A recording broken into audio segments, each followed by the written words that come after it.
Hello, welcome to the Los Angeles County Historic Resources Survey meeting for Florence-Firestone. Thank you for joining us today. We're going to take a moment to let people settle in and then we will get started. Please note this meeting is being recorded and will be made available on the project website, which we will share with you in a future slide. Bienvenido a la Junta de la Encuesta de Recursos Históricos del Condado de Los Ángeles para Florence-Firestone. Vamos a tomarnos un momento para que la gente se acomode y luego comenzaremos. Tengan en cuenta que esta reunión se está grabando y estará disponible en el sitio web del proyecto que compartiremos con usted en un momento.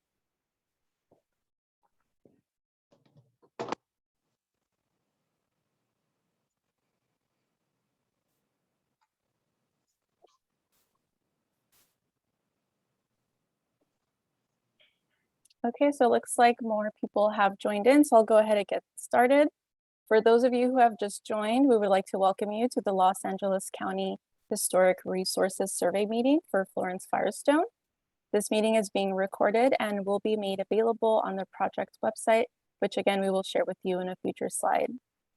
Bienvenido a la Junta de la Encuesta de Recursos Históricos del Condado de Los Ángeles para Florence-Firestone. Tenga en cuenta que esta reunión se está grabando y estará disponible en el sitio web del proyecto. Language support is available. To listen to this presentation in Spanish, click the globe symbol at the bottom of your screen. We have here today Marina Sorache Ferreiro providing Spanish translation. If you have any technical difficulties getting to the Spanish channel, please use the Q&A box to let us know. El soporte de idiomas está disponible. Para escuchar esta presentación en español, haga clic en el símbolo globo en la parte inferior de su pantalla. Hoy tenemos aquí Marina Sorache Ferreiro brindando traducción al español. Si tiene alguna dificultad técnica para acceder al canal en español, utilice el botón de chat para hacérnoslo saber. Okay, so before we get started, here are a few housekeeping items. Next slide, please. Please note that everyone joining the meeting is muted by default. You may use the raise hand feature to talk. You can access the raise hand feature under the reaction selection menu, or you may use the Q&A tool to submit questions as shown on the slide. Also, at the end of the workshop today, the county would like you to respond to a brief exit survey. We will begin with some brief introductions. My name is Janet Rodriguez. I'm today's meeting facilitator and a member of the DUDET consultant team collaborating with the County of Los Angeles Department of Regional Planning on this project. From the county's Department of Regional Planning, we have Patricia Hachia and Dean Edwards. I'll now turn it over to county staff for a brief hello, and then the rest of the DUDET team here today will briefly introduce themselves. Thanks, Janet. My name is Pat Hachia, and I'm the section head for the General Plan Transit-Oriented Community section in the Department of Regional Planning. And we're very excited to do this historic survey, which is going to feed into the metro area plan, but really grew out of our efforts to create the Florence-Firestone TOD specific plan, which many of you participated in. So thank you again for being here, and we're looking forward to the conversation we're going to have tonight. And I'm going to let Dean Edwards briefly introduce himself and his role in our department and this particular survey. Good evening, everyone. My name is Dean Edwards. I coordinate the county's historic preservation program for the Department of Regional Planning. In our program, it's comprised of the Mills Act program, so that makes it a program within a program, and our historic preservation ordinance. The Mills Act program is actually a state program that authorizes local governments to enter into contracts with historical property owners where they agree to maintain and restore their property in exchange for substantial property tax relief. And then our historic preservation ordinance was adopted in 2015, and it has provisions for nominating, designating, and reviewing work on landmarks and historic districts. You can find out more about our program at the website on the slide that's being shown, or you can contact me at the email on the slide. And I hope you enjoy the program, and I'll be returning at the end to help answer questions.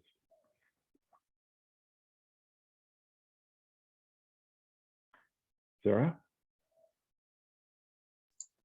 Sorry about that, everybody. Thank you so much, Dean and Pat. We are the DUDEC team. We've been retained by the county to prepare a historic context statement and conduct a historic resources survey for the community of Florence-Firestone. I am Sarah Porter. I'm the Historic Built Environment Lead for DUDEC, and we'll be managing this project on the consultant side. And I also have two of our architectural historians working on the project here with me tonight, Allison Lyons and Nicole Frank. I'd like to start off by thanking you all for being here tonight to learn more about this important project. And let's just get into it.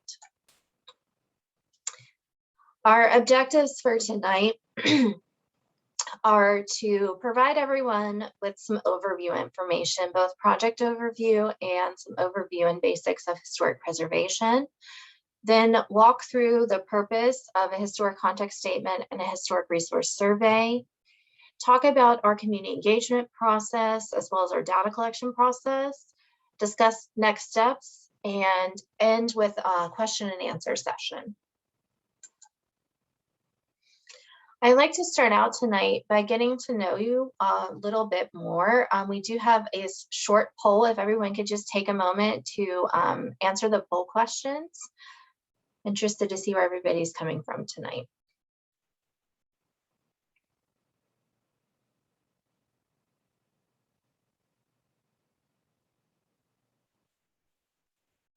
Some coming in.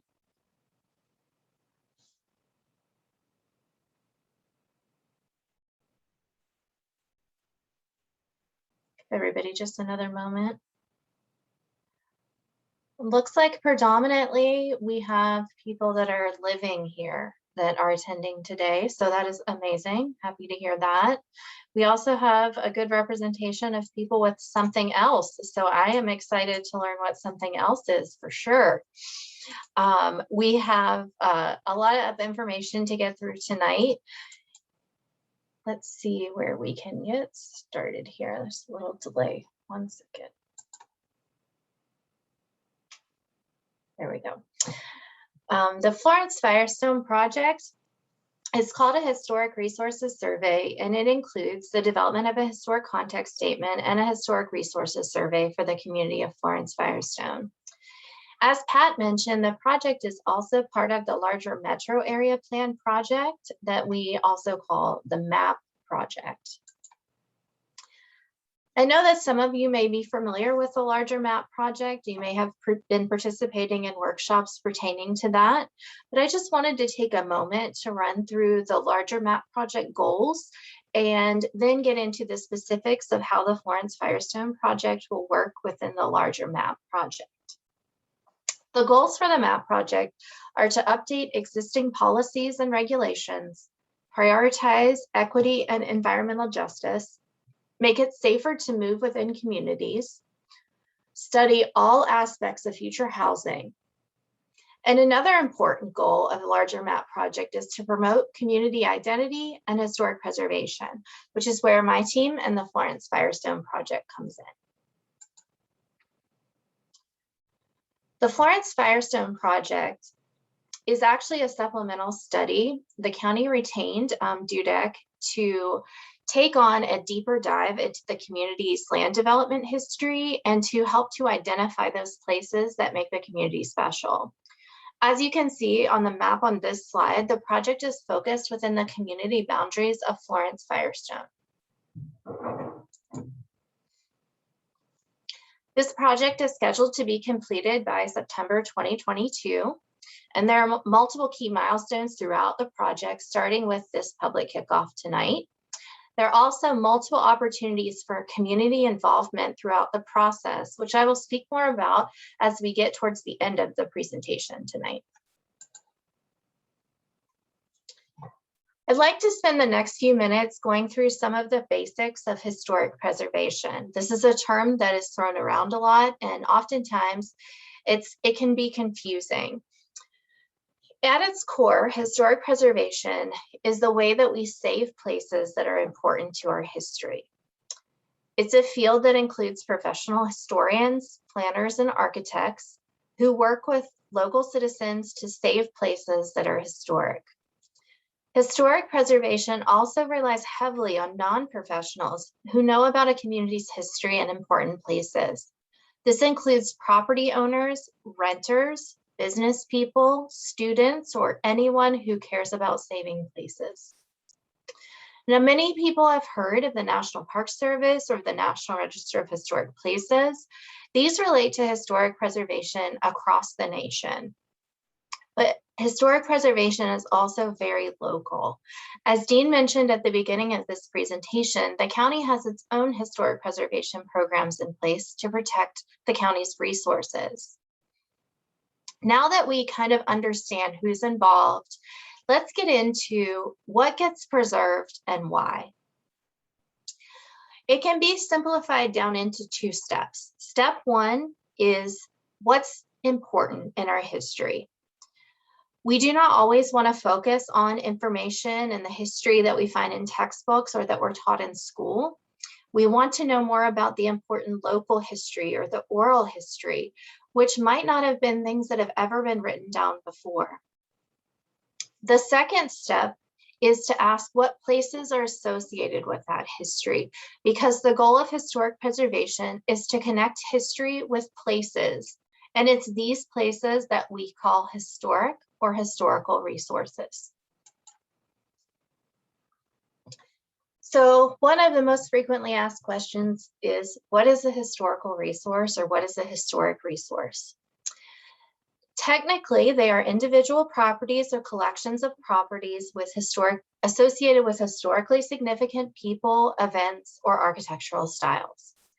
The following slides represent examples of historic resources that exist within or are in close proximity to the map communities.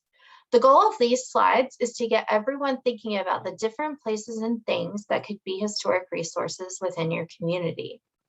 Historic resources can be tangible and intangible. Intangible resources can be a little trickier for people to understand because they are places that are most often shaped by events that happened many years ago and not by how they currently look and feel. For example, if your street was used as a parade route, that may be a memory that you have, but not something that someone new to the neighborhood would instantly know about just from visiting the street. The most common category of resources that most people associate with historic preservation is tangible resources. These tend to be highly visible, such as public art, buildings, parks, and legacy businesses. Another term that you will hear a lot, and you may hear come up more tonight, is Sequa. Sequa sounds very complicated. It is the California Environmental Quality Act. This is an environmental review process that seeks to avoid, reduce, or prevent environmental impacts. The statewide mandate requires that many development projects consider the negative impact their project may have on the environment and in turn on historical resources. So how does Sequa and historic preservation align? Sequa is extremely important when it comes to historic resources and historic preservation. Under Sequa, the environment is your surroundings. This is more than your natural world like plants and animals. There is a built environment. The built environment is the man-made places that make up your surroundings. This could include, but is not limited to, bridges, buildings, parks, streets, and murals. So why is Sequa important? And why is it important for this project? This project is the first step in identifying and protecting historical resources as defined by Sequa. The document that is being prepared for this project will serve as an important and invaluable resource for future planning decisions and will help to create a check and balance system for many development projects that involve identified historic resources. So some of you may be wondering at this point, what does this mean for me? There are many benefits to historic preservation, some of them kind of big picture, some of them small picture. Just to walk through some of them, recognition and identification of important places. Communities have the ability to keep what's important and improve upon it if needed through preservation. Also can create a sense of community pride and a sense of place. And last but not least, financial and legal incentives are also nice. Now we have some background information. Let's jump into the specific components of this project. The first major component of the project is the historic context statement. So I'm sure you're all wondering, what is a historic context statement? It is a narrative document that will document the community's development history. It will also serve to identify important themes, property types, community groups, significant events, and people. And in this project, the historic context will serve as background information for the Historic Resources Survey. Now that we have a basic idea of a historic context statement, let's talk about how they're developed and used. One important element of a historic context statement is the development of themes. The following slides show some of the themes that we are already identifying for the community of Florence-Firestone. Important things such as residential development and commercial development, religion and spirituality, as well as parks and recreation, education, and civic development. For the purposes of a historic context statement, themes help us as architectural historians evaluate the potential historical significance of buildings and places within a community. For instance, how did redlining influence the kind of houses that were built in a certain neighborhood? How did transportation infrastructure like metro lines and freeways impact a neighborhood? Then, in my opinion, the most important thing is what makes your neighborhood special. This is sometimes harder for people to nail down because sometimes this is more of a feeling or a sense of place. As architectural historians, we are focused on how history is reflected in buildings and places, but we cannot exclude how people and events shape a community and give those buildings and places meaning. Once we have our context statement and our themes, it's time to survey. This is my favorite part, personally. The survey is a large-scale field survey of the community, which will take place over multiple weeks. It will be an inventory of historic aged places and buildings within a defined geographic area that were constructed before 1977. It will identify priority historic resources for nomination, and you will have surveyors in your neighborhood doing this survey, taking photographs, making notes. So I'm sure everyone is interested in what we're going to look like. So we will always be wearing orange safety vests that have dudek on the back of them.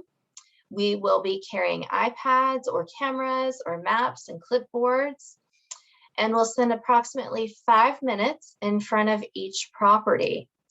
The silly hat that you see in the photograph is optional, but that can be something that you will see on your surveyors while they're out there. Now, getting into how this project will be used. The goal of this project is to bring awareness to the land development history of Florence-Firestone specifically. It is also to identify and prioritize resources for nomination and to help influence preservation program policies and implementations for the MAP project. And last but not least, facilitate CEQA review of local development projects.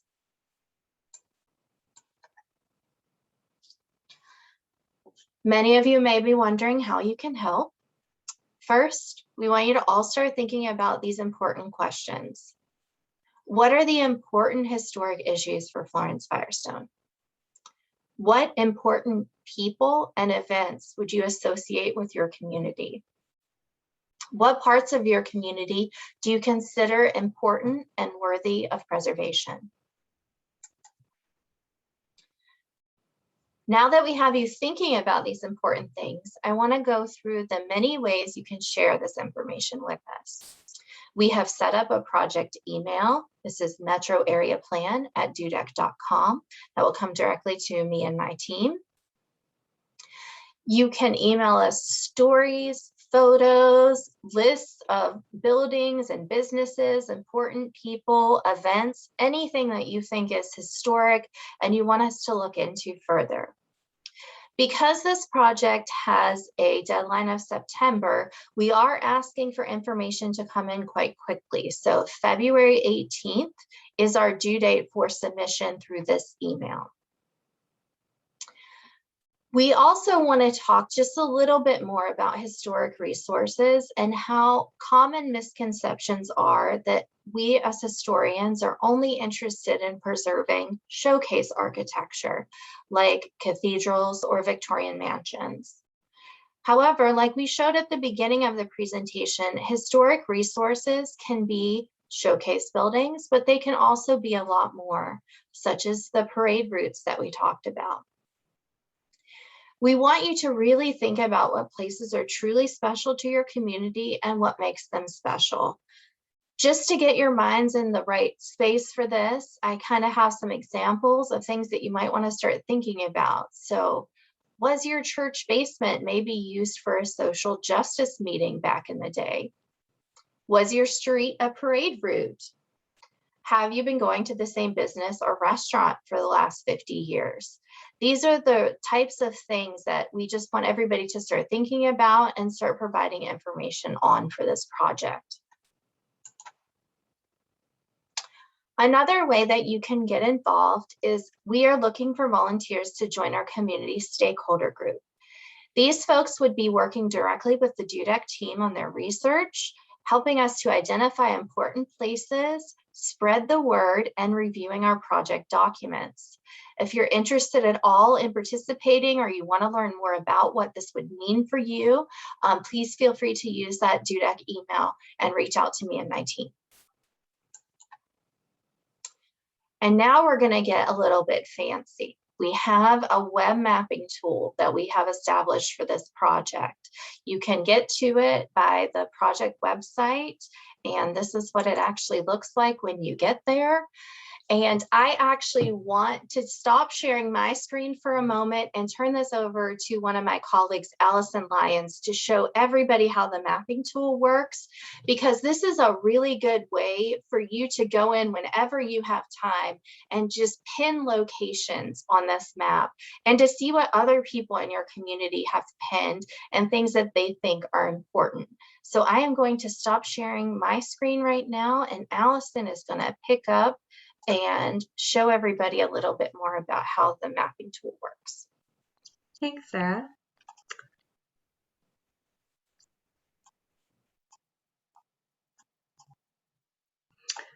Okay, so for this mapping tool demonstration, we thought we would pick a place in Florence-Firestone that we saw during some of our initial field work and do a demonstration with a place that's actually in the community. This was a very short commercial block, but it kind of struck our interest because it appears to be older and it has some sort of historical or architectural flourishes here. So we thought, maybe this was an older commercial area. It may have once been a very important backbone of the community. This should be flagged for further investigation.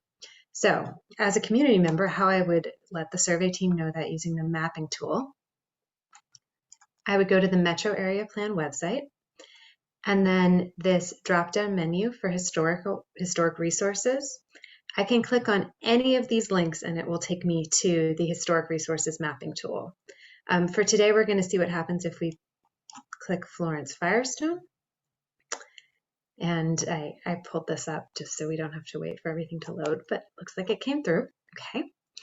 If you scroll to the very bottom of this Florence-Firestone page, there is a link that you can click, and this will pull up the mapping tool.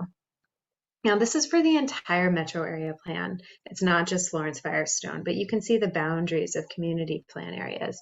And for today, we're going to focus on Florence-Firestone. A lot of people in the community have already added pins to this map. And what's great about this is we know that this commercial building is located at 1635 East Florence because Google tells us. But if we just kind of knew the intersection, we didn't actually know the address, we could type that into this top bar here. And I know it's Converse Street and Florence Ave. And it'll take me right there. And I can zoom in on these commercial buildings that I know are the buildings. Now, if I want to add a pin, I just go to this clipboard icon, click it, click new point, and scoot that over there, click on top of the building. And then what's great about this is for comment or name, you can put whatever you want in there. You don't have to put your full name. If you just want to put community member, that's fine. I'm going to put Allison L, and then my connection to this project, which is through DUDEC. And then here, I'm just going to describe a little bit of why I think this building would be of interest, potentially historic. You can write a full paragraph. You can just write historic building. I'm going to write historic building, architectural details, possibly older commercial. And then I just hit enter and X, and there's a point right there. Another great thing about this tool is I can zoom out and see what have other people been identifying, what else is important in my community. And you can click on the pins and read what people have added. So that's how you use the mapping tool. I'll hand it back to Sarah, but if there are any questions about it, we'd be happy to pull this up again at the end of the presentation.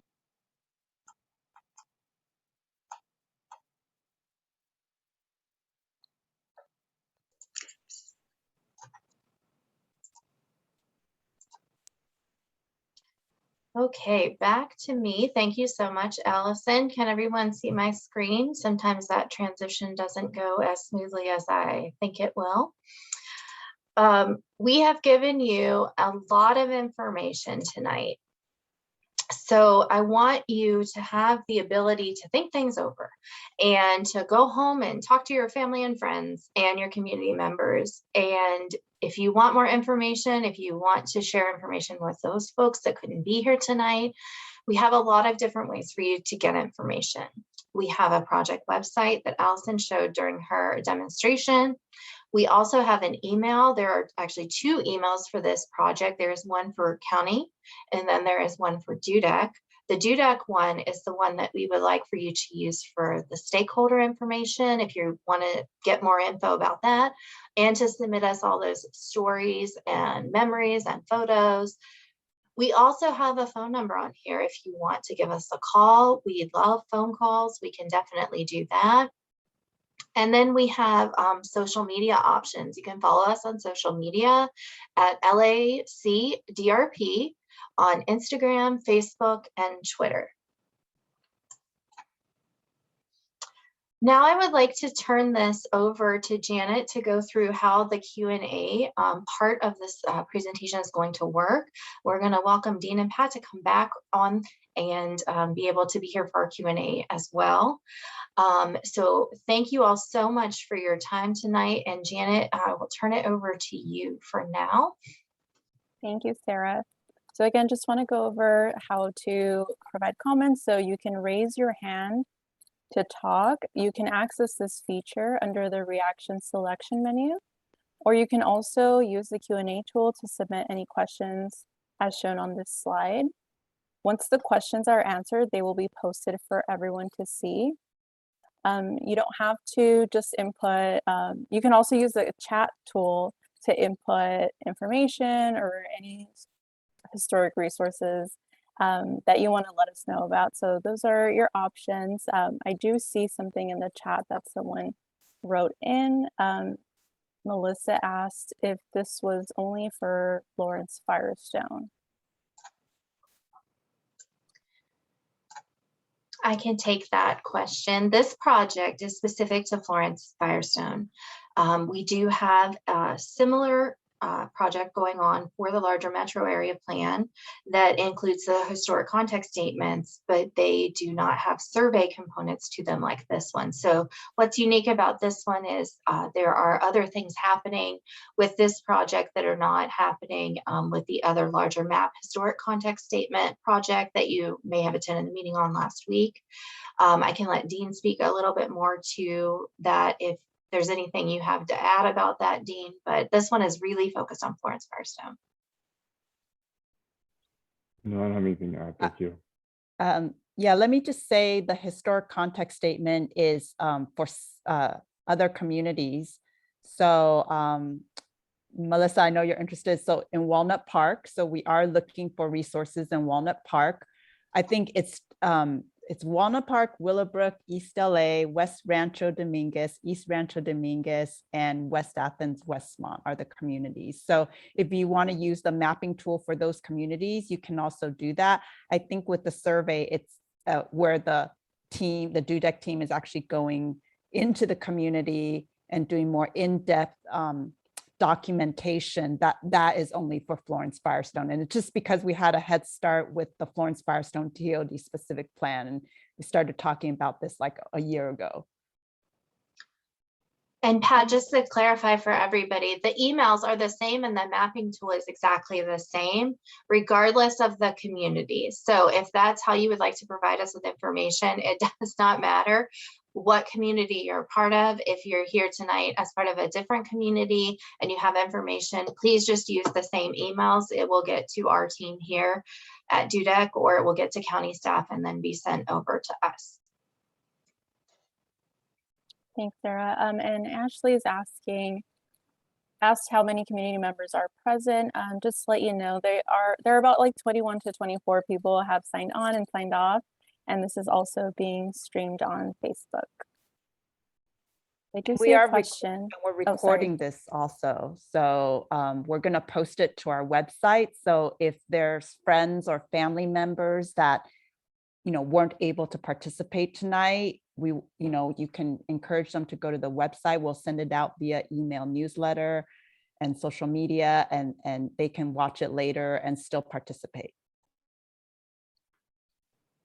Thanks, Pat. And so we did get a comment from Veronica. She noted that she wanted us to note the car wash in front of Florence. So thank you for that, Veronica.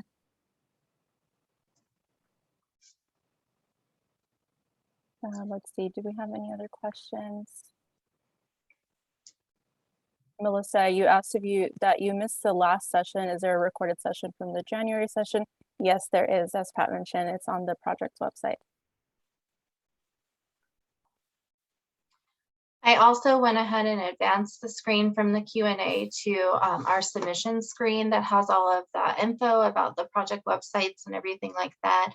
So you can just jot this down if you like. If you want to watch the presentation again or share those links with folks, it's all up there on the screen for you now. Hopefully that will make it a little bit easier for folks. So we have a question from Francisco. He wants to know, what kind of skills or help are you seeking from volunteers? Thank you for your question, Francisco. I'm assuming this is for the stakeholder volunteer group. So Sarah or someone from the county wants to answer this question. I can take this. The stakeholder group is, and it's not as formalized as maybe it sounds. We do want as much stakeholder involvement as we can possibly get in this project, because we want to make sure that our report that is being done is definitely being representative and inclusive of the community, and the community knows the community the best. So we ask that any level of involvement is definitely welcome, even if it's just spreading the word. What we really hope to get from tonight's meeting and from spreading the word is we would like to get some feedback on our documents for sure. And we would just like to have people be able to talk about these meetings, maybe share things on social media, and just kind of help us to get the word out, to give us a little bit of validity within the community for when we're out there doing our surveys. So really spreading the word is my biggest want and ask from our stakeholder group, but document review would definitely be something that would be appreciated. Thanks, Sarah. And so we do have some hands raised. So Ashley, you're able to unmute. Hi, quick question. Can you, Sarah, maybe go into a little bit of how it will be determined what will actually make it onto the statement? You know, like if the community proposes 100 different locations, people, etc., like how many of those might actually make it? So we have a process for doing research, and we have the ability to flag things for additional study. So the goal is to capture as much data as we possibly can. We don't have a number in mind or a maximum or minimum that we're trying to hit with this project. We want to just get a good amount of resources that have integrity. That is another important thing when we go through nomination processes and things like that, is we need things to have integrity. And we also want things that have a level of significance. And we may find that there are districts out there that represent some of the history. So until we do the survey, it's kind of hard for us to say exactly what would get in there. So having as much information and as many of those ideas of places that we can get up front will help us to sift through and then hopefully partner with you, Ashley, to learn more about some of these places so that we can get as much in the report as we possibly can. Thanks, Sarah. So we do have another hand raised from Adam Mees. Are you able to unmute? Yes, thank you so much. I'm just wondering, like, if you all have, reached out to Indigenous, groups and people in the area, and sort of like make sure that their, voices uplifted in the stakeholder group, or anything in the documents themselves. So just wondering what that outreach, if it's happened, and what that's been like. So a lot of what's happening tonight is getting the word out about this project. So we're really hoping that this is our kind of like jumping off point for us to get out there and meet the people. We have talked to some people in your community already. The Juntos group, which I believe Ashley is part of Juntos, she has spoken with us a couple of different times and offered to show us around the neighborhood, and we're just looking for more people that are interested in talking to us. So if there are groups, if you want to share those names of the groups and any contact information in the chat, or if you would like to email them over to us, I am happy to reach out to any group and to talk to them further about this project. Thanks, Sarah. So we do have another question in the Q&A box. So Veronica is asking if people who don't speak English can help. Absolutely, Veronica. You can. I'm the DUDEC's. I work for DUDEC. I'm a planner at DUDEC, and I can absolutely get in contact with you and help Sarah with any translation services. So please feel free to reach out. Any information that you send over, and you can send it in Spanish, and we'll absolutely translate it to English so that it can be captured in the survey. I also have a historian on my team that she could not be here tonight with us, but she is also fluent in Spanish, and she can be helping with the technical side of the preservation thing if Janet is unable to handle with just the planning side. So we do have that available. We understand that that's definitely something that needs to be available for this project. Melissa, you're asking if people outside of this current group are allowed into these sessions. Are you speaking about the meeting, or are you asking about the stakeholder group, can you please, you can raise your hand, or if you want to type in the chat box some clarification.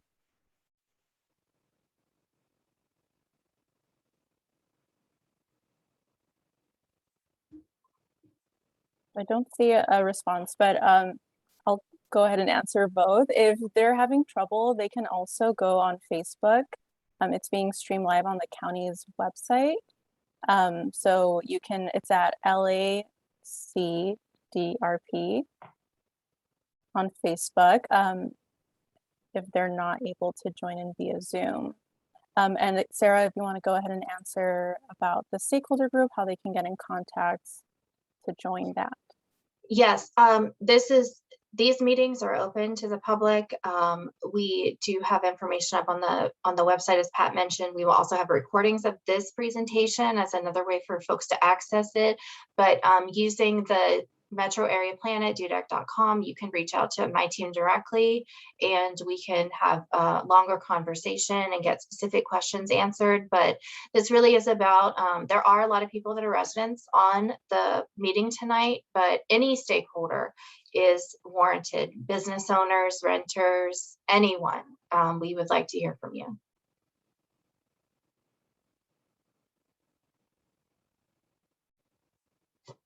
Nothing, any hands raised or any questions coming in. Sarah, do you want to go back to maybe the slides with some of the information you're looking for tonight? Sure, I can certainly do that. Inspire some thoughts or ideas of, you know, what kind of information people can be thinking about or input into the chat. I had a comment while you were doing that, please. Sure. So one of the things that perhaps the stakeholders can help us with is as part of this project, we want to prioritize historic resources for nomination, and that would be either for the community to nominate or potentially the county to nominate. And I think that is something that the stakeholders can help us in addition to reviewing the document.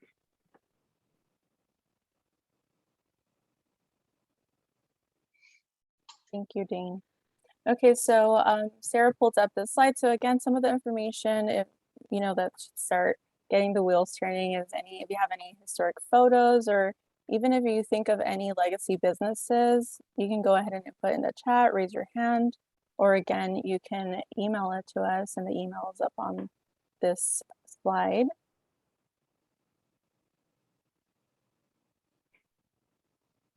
So Sarah, maybe while people are still thinking, you can explain after what happens between what's going to happen between February 18th and then the end of this project, like all that's going to happen. Absolutely, absolutely.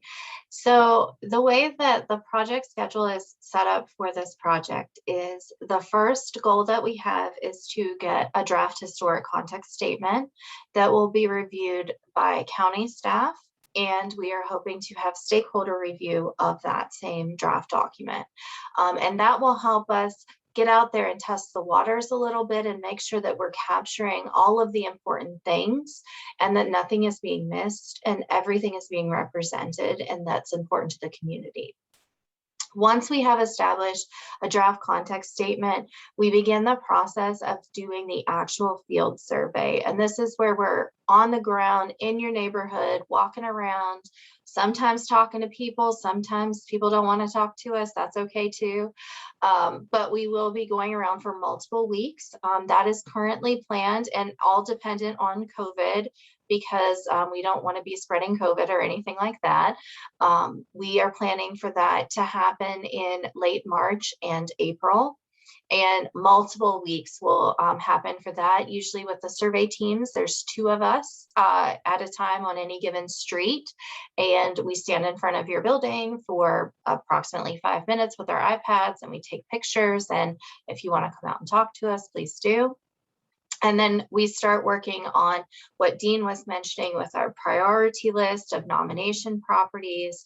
And we start looking for areas of flagging historic districts and other areas that might be potential for future study that wouldn't be covered as part of this. And then we go through multiple draft reviews. There are 3 draft reviews that will happen over the next few months, with the final document in being completed by September. And that document will have identification, what we call status codes for properties. It will have registration requirements that will allow other consultants or allow DUDEC down the line to be able to go into a neighborhood and evaluate a property in a very streamlined way. And all of this information is being fed into the larger metro area plan and helping to inform the larger planning document there, so that we can have a sense of the things that are really important to this community as well as the other map communities.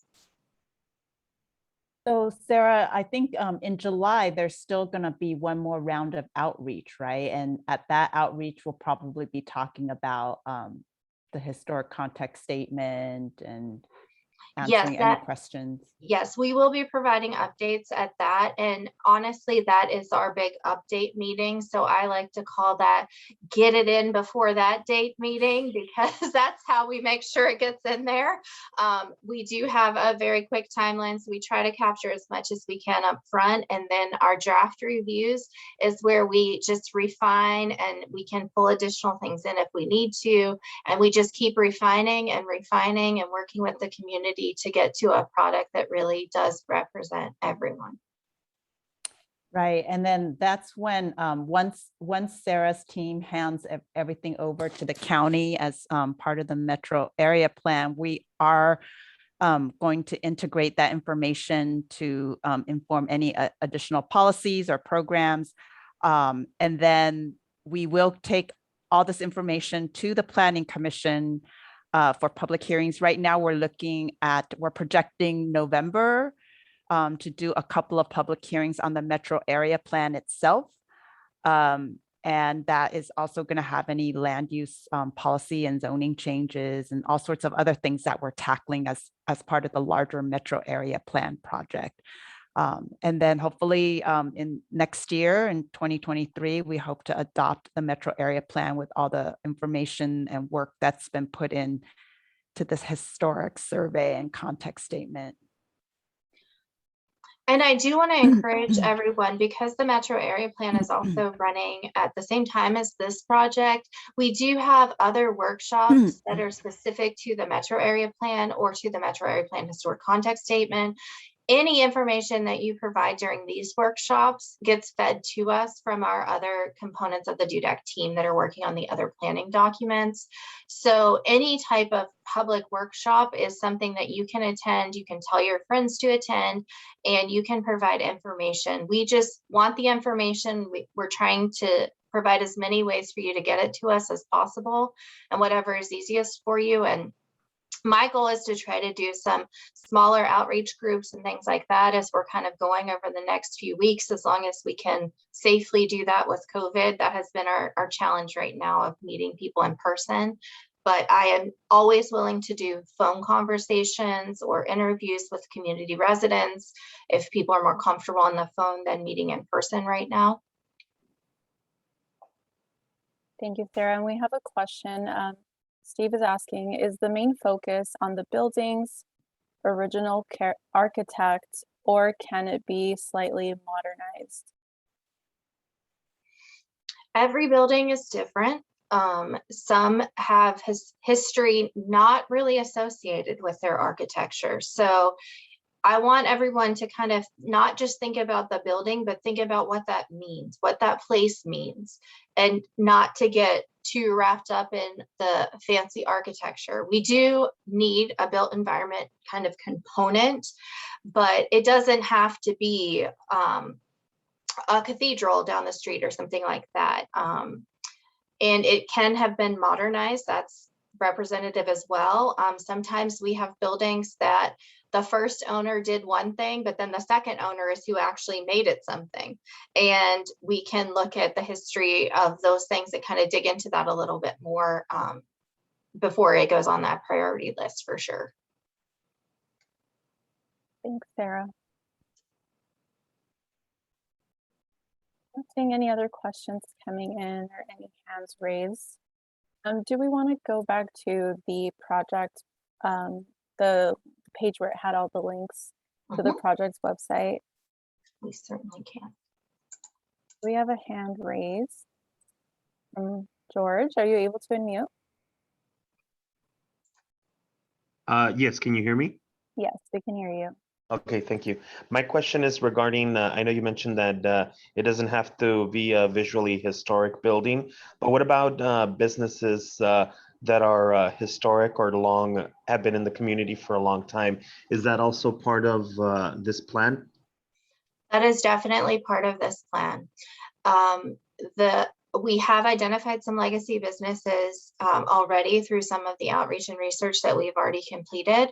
So if you have items like that you would like to send us a list of some legacy businesses that you'd like for us to check into a little bit more, or if you'd like to pin those locations as, I would just maybe mark them as a legacy business on the mapping tool, we can check into all of those. But that is definitely an important component for sure.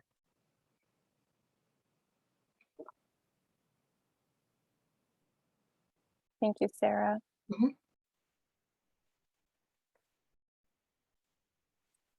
And George said thank you in the chat, of course.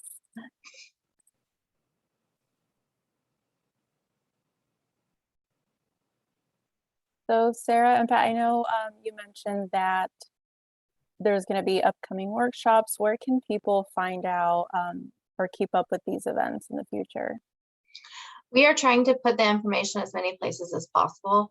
The project website that we showed earlier in the presentation with the mapping tool, we intend to have things updated there.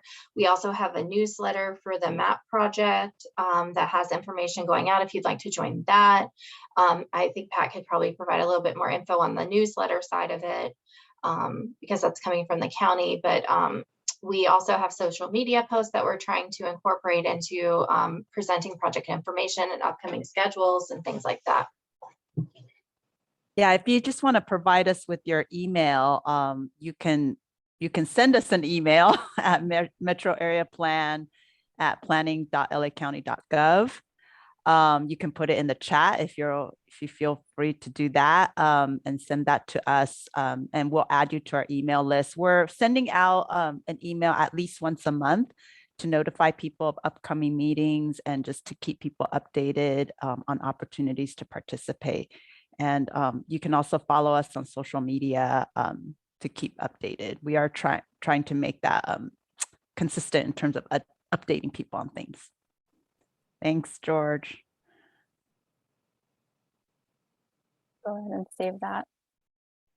Okay, so if I'm not seeing any more questions, any final thoughts, questions, comments from anyone? If not, I'll turn it over to the county for some closing remarks. I just want to thank all of you guys who showed up today for this last hour and being able to converse with us on this very interesting and really it's new for many of us here in the county planning department too. So we're very excited about doing this with Florence-Firestone and look forward to hearing from you and seeing your participation and the information you're going to provide to us that we can document, things that have happened in Florence-Firestone for the future. So, and Dean, did you want to share anything? No, I just want to thank everyone for joining us this evening and encourage the attendees to share the information with their fellow community members and get the word out so we can get the information to do the project. Awesome. Well, we have an exit survey for everyone, and the DUDAC team would also like to thank you all for coming tonight. Very excited to be working on this project and working with each of you over the next few months.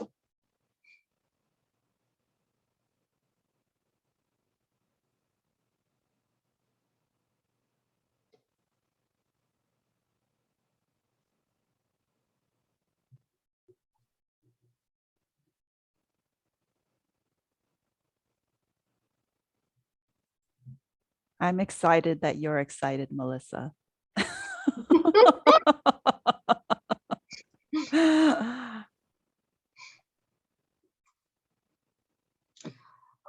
Awesome. Thank you all so much. If there are any last minute questions, I'm going to stay on for a little bit longer as the poll results are coming in. So if there are any other questions that come in, Janet, please let us know, or we can respond to them via email as well. Sure. Someone just asked, can you please further explain what happens when a building or business is considered historic after your research? How does it affect the business or building? What benefits can come with it?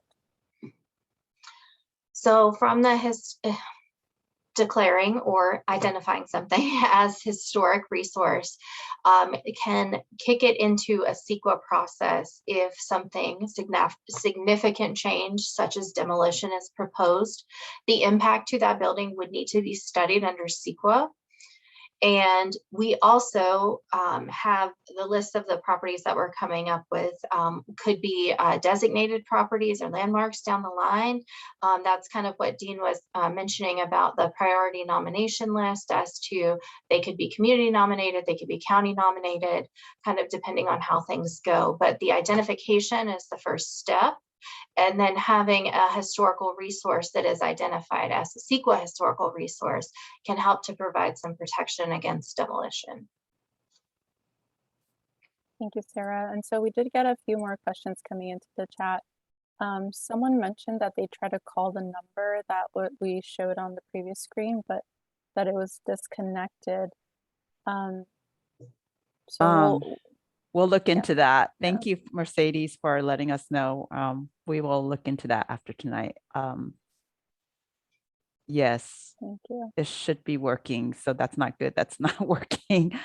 We'll provide any updates through our email newsletter on that. Thank you for letting us know. And then George asks if this would create a historic overlay zone. Oh, go ahead, Dean, please.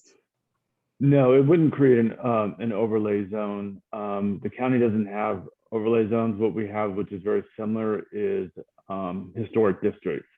So as part of the survey process, we'll identify potential historic districts, and then they would have to go through the nomination and designation process. Thank you, Dean. Thank you. And so we got a question from Veronica. It's in Spanish, so I'll translate it to English. And she's asking, what if what they identified is already going to be demolished? What happens then?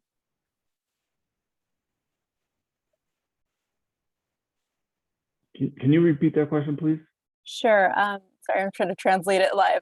She's asking what happens if what they identify as a historic resource as part of this project is already set to be demolished. What happens then?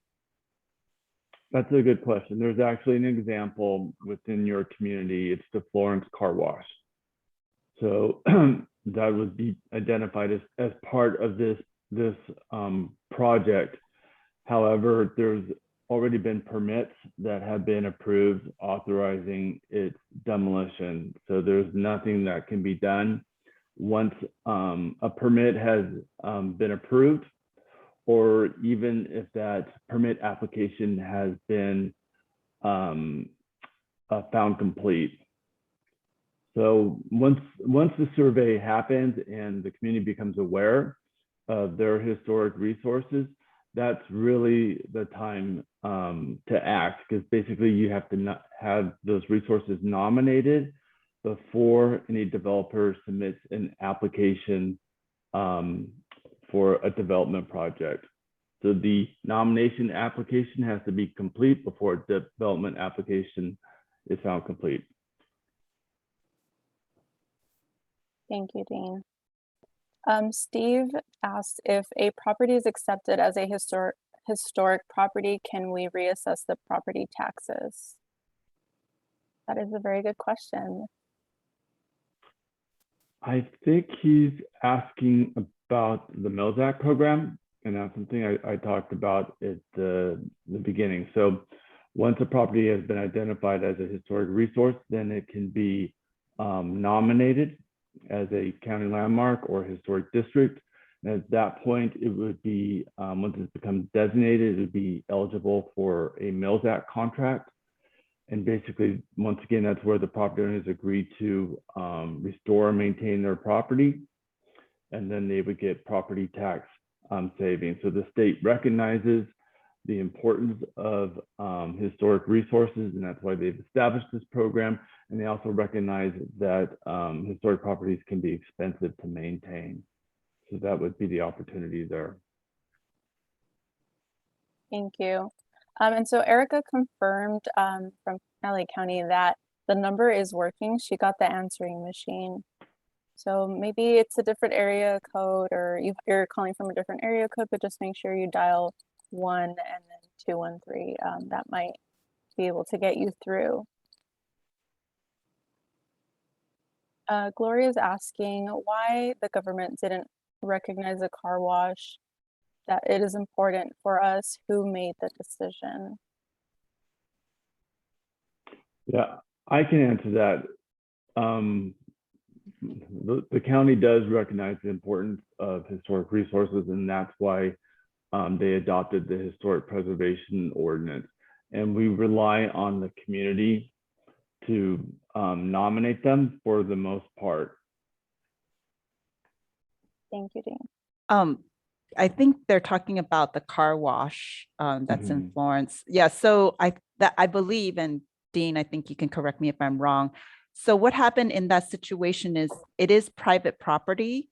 And so the property owner had sold the property for, or is in the process of redeveloping that property for something else. The county is looking into preserving an aspect of the car wash.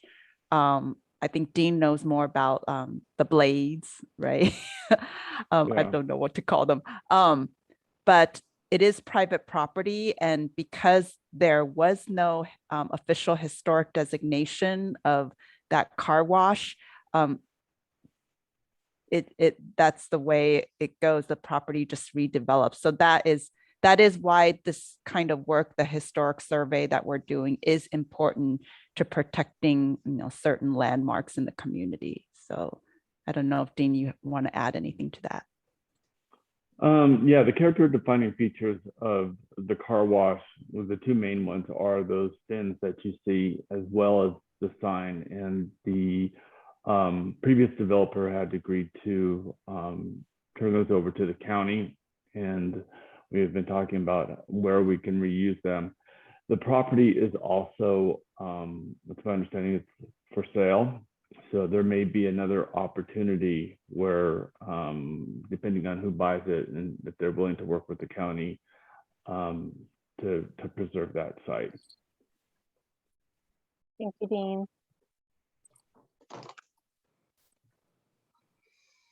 So Veronica just noted that I guess there was a library that was also considered historic, but it wasn't preserved. So thank you for your comment, Veronica.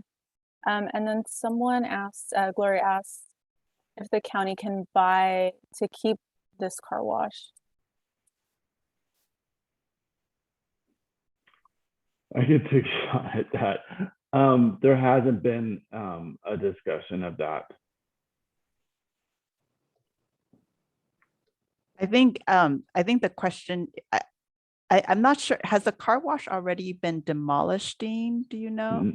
No, it's my understanding it's still there. Oh, I see. Oh, I see. I think that's certainly something that can be explored, but I can't say for sure. I think that would have to go through another channel. The planning department, unfortunately, we have no money to buy properties. But we will take your comments tonight and bring it up, with the proper channels. Thank you, Pat. And so it looks like we have a hand raised from George. I'll go ahead and ask you to unmute, George. Yes, thank you. Jorge Villanueva. I had a question regarding density and the historic district you're mentioning. How would this affect the density in the community? I think currently we're seeing that a lot of areas are getting upzoned, and I think density is nice, but if we have a historic district, does it help preserve the more single-family feel of the neighborhood? Thank you, George. So Sarah, do you want to answer the question? The issue of density is being studied in the larger metro area plan more than it's being studied in this study. So I wonder if Pat or Dean might be able to better answer that and how density is being handled in the community currently and speak to maybe the larger plan. I think he's asking if because the upzoning is occurring, I think he's asking if the designation of a historic district affects what can be built on the property, and could it still be built to the density that it's been rezoned to? It is possible. There are lots of things that can happen once a historic district is in place. There can be design review that is established, but these are all actions that kind of like come in a sequence, and they're not instant to just having a historic district and then saying that you have to do these things. It's not exactly how it works. So that is some of why we are recommending things as part of to help inform those planning decisions, so that maybe some of those things could be put into place to preserve some of the density, to keep some areas that would have more density, some that would have less, and retain single family residents. This is a very common issue. It's something that comes up a lot with historic preservation because people don't want huge multifamily buildings in their single family neighborhoods or warehouses or things like that built right near their homes. So it is something that comes up, and it is included in recommendations for how this could look moving forward.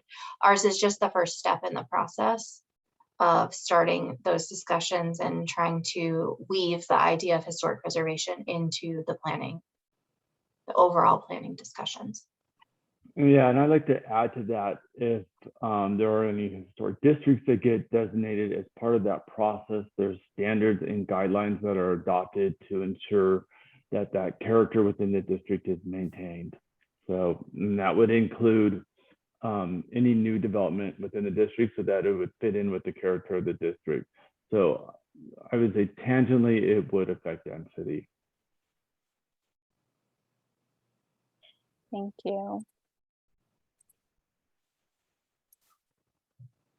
Okay, so I'm not seeing anything else. And we've gone ahead and done the exit poll, so thank you everyone for your input.